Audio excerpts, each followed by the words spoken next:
All right. So I can't tell you, if you were here last week, I can't tell you how many text messages that I got from you all that just simply said, come get it, big boy. That was it. Probably about 35 different messages just throughout the week. That was all. No content, nothing. It was just, come get it. And so it was a great week. I appreciated all of that. But we're going to be in Song of Solomon chapter 5 this morning. Song of Solomon chapter 5. So if you have your Bibles, go ahead and turn there. Up to this point in the Song of Solomon, man, it's been all fireworks, like attraction, pursuit. It's this poetic language that's just beautiful as it describes the consummation of the wedding night. It talks a lot about sex and desire and pursuit. And so we see all of that. Then all of a sudden, chapter 5 hits. And chapter 5 hits, man, like there's no violins playing in the background, right? The soft kind of music playing. There's no doves that kind of come and swirl around the couple as they're having a picnic in the park. No. Chapter 5 is nothing but relational tension. Relational tension. Because here's what's true, and if you've been married any length of time, you know this to be true, is that every real marriage moves from the honeymoon phase directly into misunderstanding. And here's another truth that I know that you know, is that we don't really know someone until we fight with them.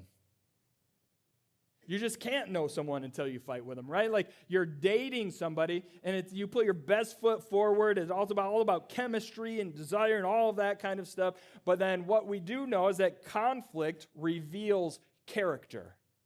Conflict reveals character. And so what the world's kind of approach to this is that if tension arises, something must be wrong. Whereas what the Bible's approach to this is that if there's tension, something's being revealed. This is what James tells us in James chapter 1, right? Like, count it all joy, my brothers, when you meet trials of various kinds. For you know that the testing of your faith produces steadfastness. See, in relationship, tension, conflict is not the enemy. Our immaturity is. Because of that, I want to look at the big idea, or the main point for this morning, is that the world's way amplifies relational tension, but the way of Jesus resolves it.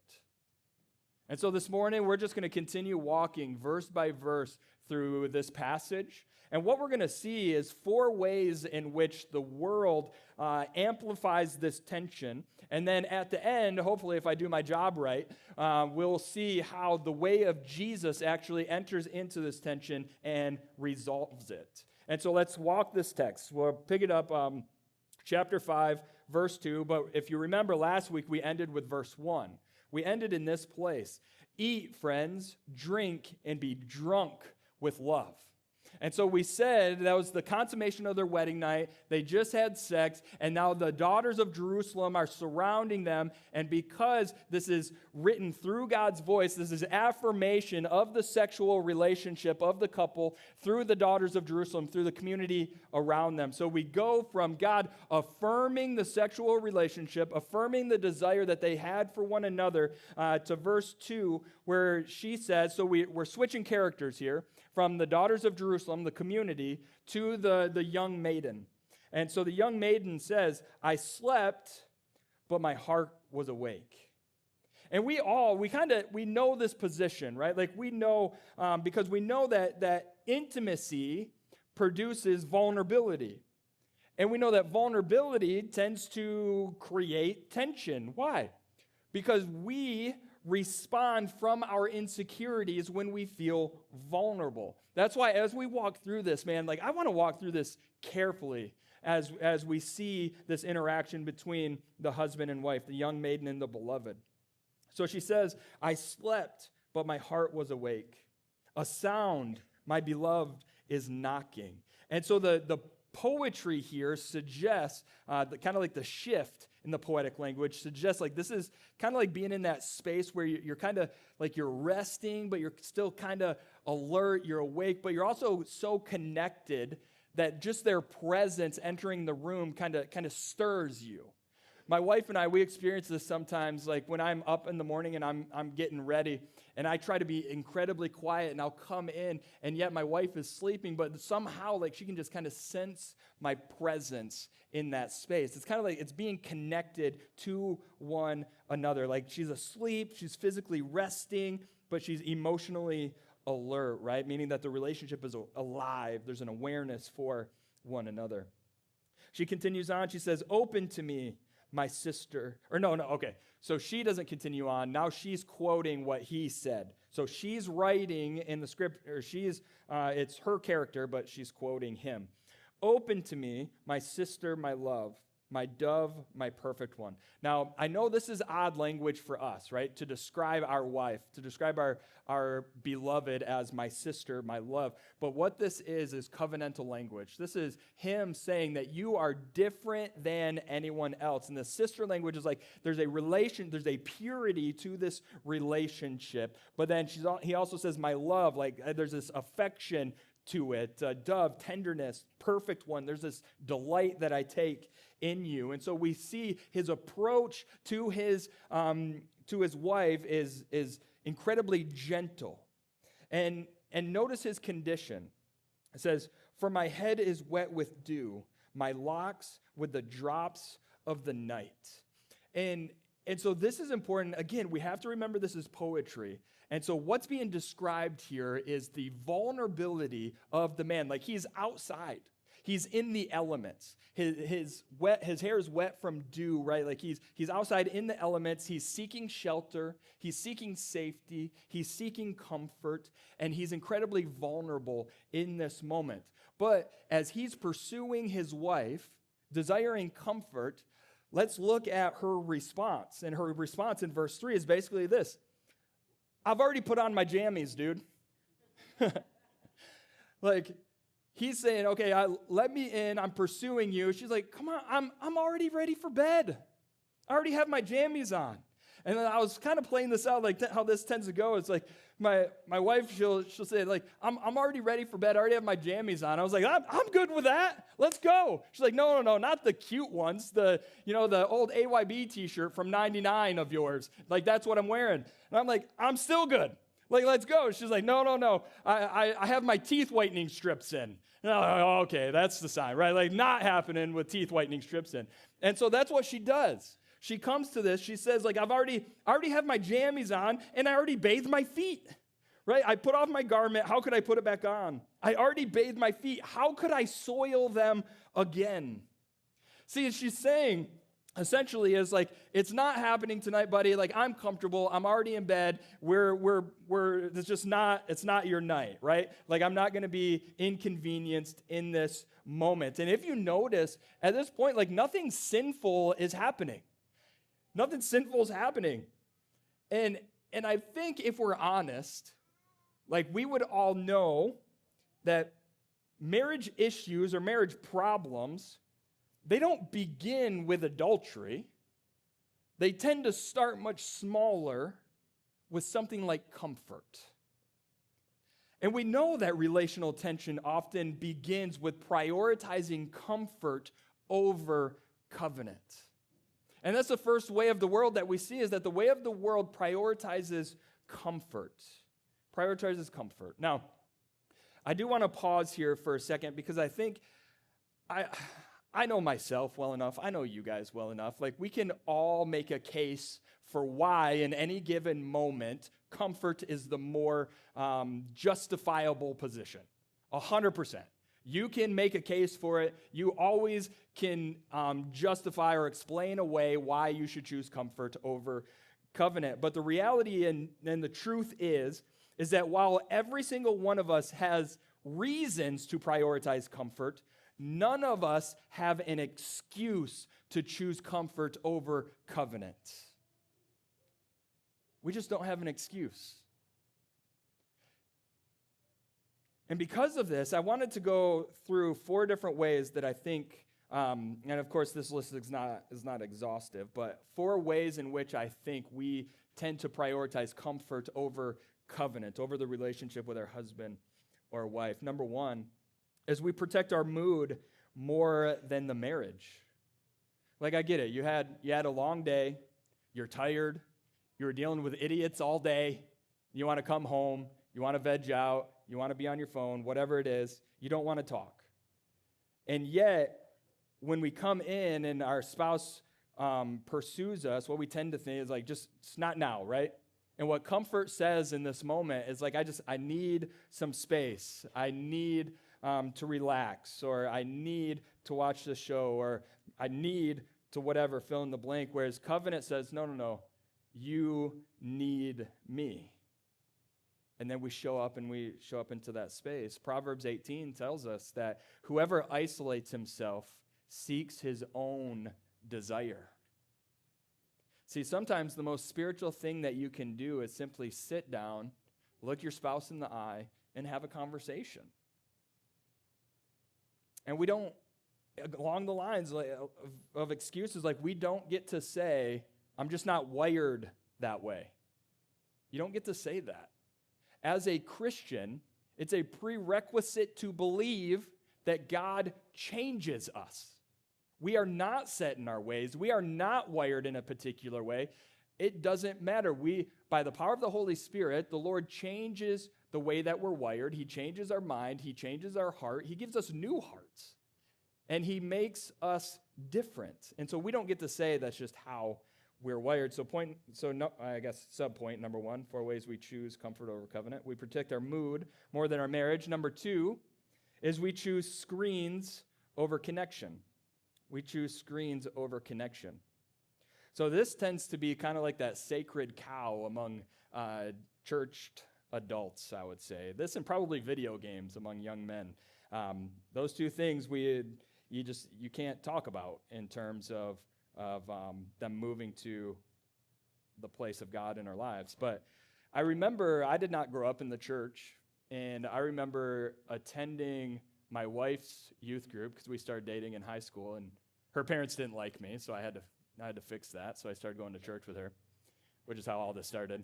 And so I started going to church, and all they talked about was like your friends. And I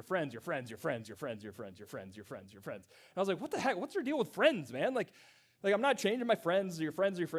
And so I was like, you need to get over this. But what I didn't realize, and that I now realize, now that I'm much older and wiser, I hope, is that the reason they talked about friendship so often and they drilled it into our minds is because it was that important. There was nothing else that determined the outcome of my life like the friends that it surrounded me with. Now, I think we've kind of gotten there with screens, right? We talk about this all the time. All the time. I talk about screens, talk about phone usage with my kids. My kids are tired of it, man. Like they are so tired of hearing about screens. They roll their eyes immediately as soon as it gets brought up. They've even gotten to the point where we begin this conversation, they grab our phones and check our screen time to make sure that I'm following too what it is that I'm telling them. And I don't always. I'm a hypocrite. That's why I need Jesus. And so it just comes down to, well, I'm the dad, so you need to do what I say, which is a perfectly reasonable reason in our home. And so we come to this point where essentially our screens, much like the friends, our screens and our phone time are the single greatest predictor of the quality of life and the quality of our relationships. And so that's the reason why we have to hammer on this. I don't care if it's a sacred cow for you. Like, you need to deal with screens somehow, some way. Lord, I pray by the power of the Spirit that you would deal with screens in people's lives. And if your relationships are struggling, if your marriage is struggling, check your screen time. Just check it. My guess is that there would be a problem there. And so most of us, like, we are not too busy. We tend to be too distracted. So number 2, we choose screens over connection. Number 3, we avoid hard conversations. In marriage, we understand this. We know some things need to be said, but we know it's going to bring about tension. There's going to be conflict, and so we say nothing. We would rather say nothing and think that we're keeping the peace, right? And that's what comfort tells us. Comfort says, keep the peace. Don't rock the boat. Just let it slide, right? But what Jesus tells us what Jesus says through the Apostle Paul in Ephesians 4 is that to speak the truth in love. See, silence feels peaceful until it explodes, right? And I know you've experienced this. Silence or avoiding conflict doesn't actually create peace. It doesn't actually protect intimacy or closeness. What it's doing is actually postponing conflict to the point where it becomes a nuclear bomb as opposed to just a relational conflict that we engage in. And so that's one of the ways we choose comfort over, that's one of the ways we prioritize comfort is we avoid hard conversations. And then also we stop pursuing once we feel secure, right? This is one of those common criticisms of married people that when you're dating, you're pursuing, you're putting your best foot forward, all of that kind of stuff. You're trying to impress. And then all of a sudden you get to the point where you just kind of assume. You assume they're always going to be there. You assume they're pleased with you. You assume this. You assume that. And what comfort says is they're not going anywhere. I already got them, right? Whereas what covenant says is I will never stop chasing or choosing you. And so we see that we never stop we stop pursuing once we feel secure. That's another way that we choose comfort or prioritize comfort. So she continues on. So those are some ways that we prioritize comfort. She continues on in this story in verse 4. She says, "My beloved put his hand to the latch." And so we see he comes and he's pursuing her. She says, "No, I have my jammies on." And yet he continues to pursue her. He puts his hand on the latch, and the assumption is that he finds it locked, right? He was still pursuing her in the midst of it, but it's locked, so he couldn't. But what she found is that when he touched the latch, he continued to pursue her. My heart was thrilled within me. In the Hebrew here literally suggests that something was awoken, something was awakened within, stirred, it churned, it moved, and it became this realization oh no, I do actually want this within her. I want him to pursue me. So he pursued. She's like, I have my jammies. He pursued anyways. And she's like, oh yes, this is awesome. But then verse 5, he found it locked. So she got up to go and said, I arose to open to my beloved, and my hands dripped with myrrh, and my fingers with liquid myrrh on the handles of the bolt. And so what she's saying here, and what myrrh represented is the symbol of love and intimacy, this desire. It was an alluring smell that she desires, right? But it was as he touched the latch that he actually left, and he left his scent on the latch. And so she's like, oh, I just missed him. He's not here. And so we looked, the love was present, opportunity was there, but she goes, he's not there. And what we find is in this story is what we find in marriages so often is that the timing was simply off. So love is present, opportunity is present, but they're just not connecting. They're not hitting each other, right? And then we get to this line that just kind of we feel deep within our soul. It says, I opened to my beloved, but my beloved had turned and gone. Now, I was reading this with my wife this week as I was preparing for all of this, and I got to this point. I was like, I opened to my beloved, and my beloved had turned and gone. And my wife was like, that jerk? I was like, that jerk?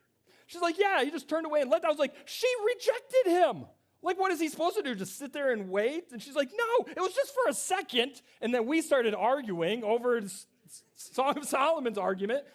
And so, but we all know what it's like to be in that space. They both desire, they both want, and yet the timing's off, and it creates this conflict, this tension within the relationship. And then we get to this kind of gut punch statement where she said, my soul failed me when he spoke. And so what she's describing here is this heartbreak, this like gut-wrenching, like, oh, I missed the moment. See, when she heard his voice earlier, when he knocked, something inside of her moved, and she silenced it. Right? He pursued, and she silenced the desire. She silenced the covenant.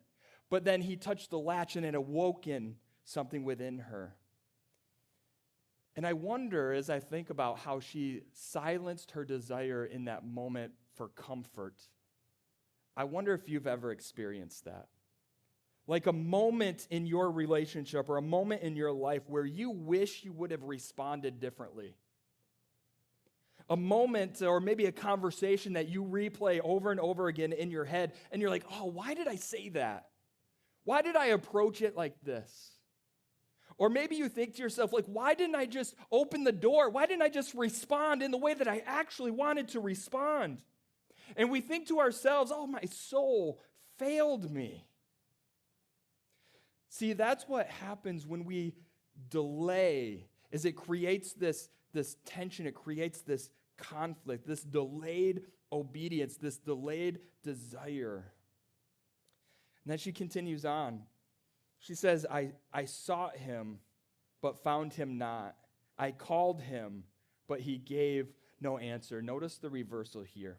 Earlier, he was in pursuit. He sought, and she delayed. She hesitated. And now she's seeking, but he's silent. He left. He withdrew. I wonder if you've ever been there.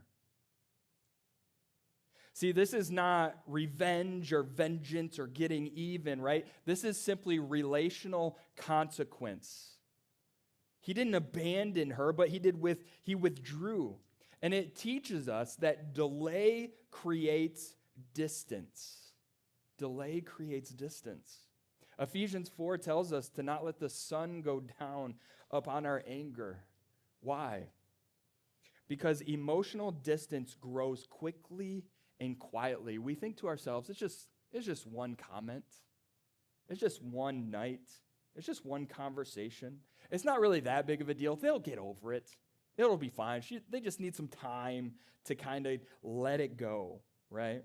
But the reality is that tension hardens when humility is postponed. And I want to be clear here, because this is not emotional manipulation. This is not punishment of any kind. This is simply what happens when two sinners try to come together in relationship. They're misaligned. Miscommunication is going to happen. Conflict happens. Tension happens. Tension in and of itself is not sinful. It's right. It's going to happen. It needs to be dealt with. It needs to be pursued. It's just what happens when two sinners try to be in relationship. And we know that time does not heal wounds, but humility heals wounds. But yet, what the world's way prolongs conflict because its inability to pursue in the midst of conflict. And we know when we prolong conflict that it actually deepens and hardens the tension. And so the world's way prioritizes comfort. That comfort is what prolongs the conflict. And then let's see what happened. So he's in pursuit. She prioritizes comfort that prolongs the conflict. And then verse 7, she's in pursuit. So she leaves. She's in pursuit looking for him. And then she's in the town square. The watchmen found me, verse 7, and they went about in the city. They beat me. They bruised me. They took away my veil, those watchmen of the walls. Okay. So up to this point, the conflict has been a private conflict. And remember, this is poetic literature. So it's moved from private to public. It's moved into the public square. and it's in the public square, moved into the city where the watchmen represent this public presence, outside eyes, authority.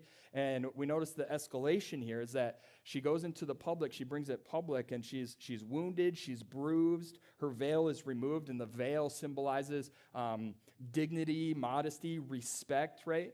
And so what's happening poetically is that a private conflict became public exposure.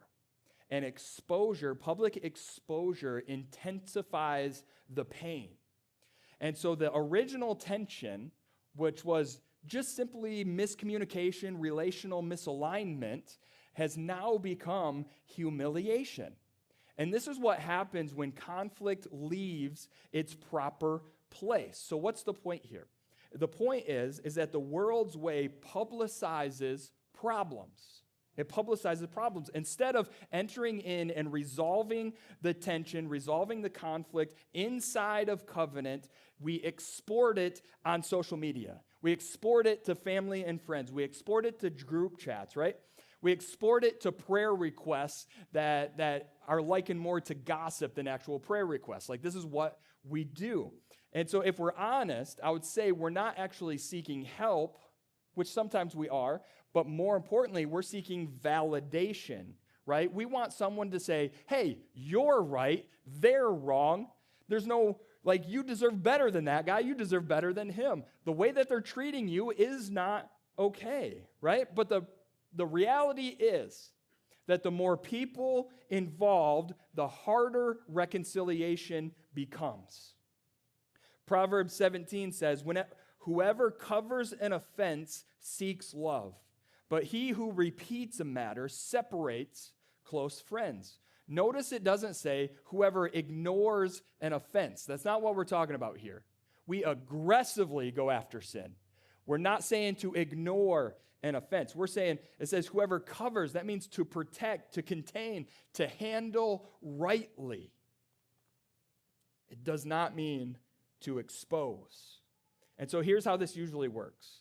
We get hurt, we don't resolve it correctly. We look for emotional relief or validation. We share it selectively, and we get opinions from others. And all the while, reconciliation becomes harder and harder because it's no longer just two people that need to come to the table. It's an entire audience that needs to come to the table. And an audience changes our behavior. Because once an audience or once others are involved, now all of a sudden pride, man, locks in. Now I can't swallow my pride in order to bring about reconciliation just with my wife. Now I have to deal with my pride in front of a group, in front of people. Now I have to save face, right? I can't just forgive. I have to explain to everybody why I'm forgiving. I don't just reconcile, but I have to actually defend the fact that I'm reconciling. Right? And so that's what this watchman scene is showing us here, that what started out as delay and miscommunication has become exposure with grave damage. Now, I want to be clear here. This does not mean that we don't seek wise counsel. Proverbs 11 tells us that in an abundance of counselors, there is safety. And so if there is abuse, if there is danger, if there is deep dysfunction, if there is sin, you are absolutely right to bring in help. It is not gossip. It is good and right, and it's protection. But that's not what this scene depicts. This scene depicts this escalation between a private conflict into a public space. And so what the world is going to tell you to vent it, to post it, to process it publicly, to make sure you get your side out there first, what we first need to do is what Jesus told us to do in Matthew 18, that if your brother sins against you, go and tell him his fault between you and him alone. That goes for your husband and your wife as well, alone. It's not weakness. It's wisdom. And then listen, if they don't listen, then call us. That's what our elders are for. We will walk this thing out according to Matthew 18. We are not saying that sin doesn't get addressed. Do you hear me on that? But I am saying we are not to expose one another publicly on social media in order to get validation for our conflicts that we're engaged in. So the world's way publicizes problems. She continues on. Verse 8. She says, I adjure you, O daughters of Jerusalem, if you find my beloved that you tell him I am sick with love. So notice what she does. So it's this conflict. She brings it public. She's in pain. She trashes him to everybody. And then her friends come and she's like, no, I still love him. And her friends are like, are you crazy? Don't you know what you just told me he did to you? Don't you just know what she did to you? And so we talk trash about our spouses to our friends in order to get validation. Now all of a sudden we want to reconcile, and then our friends are like, you're a moron. Why would you do that? And this is what the daughters of Jerusalem do in verse 9. They say, what is your beloved more than any other beloved? They're saying, like, who is this guy? Why is he so much better than all the rest? There's so many guys out there for you that will treat you better the way that you deserve to be treated. Right? This is what happens. And so the culture's way pours on, right? Or the world's way pours on. So we have to be careful that if we go public, the world's way is going to pour on. It's going to intensify, amplify the conflict, the tension, right? They're going to say, why stay with him? There's so many more options. You deserve better. Or a big one, especially even within church, the church world, well, as long as you're happy, that's what really matters about this.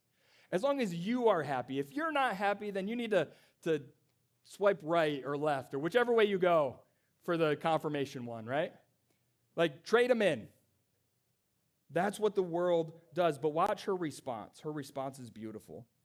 Instead of listing complaints in verse 10, she begins to list the beauty within him, the reasons why she fell in love with him in the first place. She remembers who he actually is. Verse 10, my beloved is radiant and ruddy, distinguished among 10,000, right? Like there's vitality there, there's strength, like he's incomparable to 10,000 other men. So she begins to rehearse the good qualities of who he is, right? And as she begins to remember the good about him, the conflict begins to shrink, the tension begins to shrink, right? It begins to narrow. Verse 11, his head is the finest gold, like he is valuable. Verse 12, his eyes are like doves, man, like he's gentle. Verse 13, his cheeks are like beds of spices, like this dude is good looking. Verse 14, his arms are rods of gold, man, like he has biceps, like he is strong.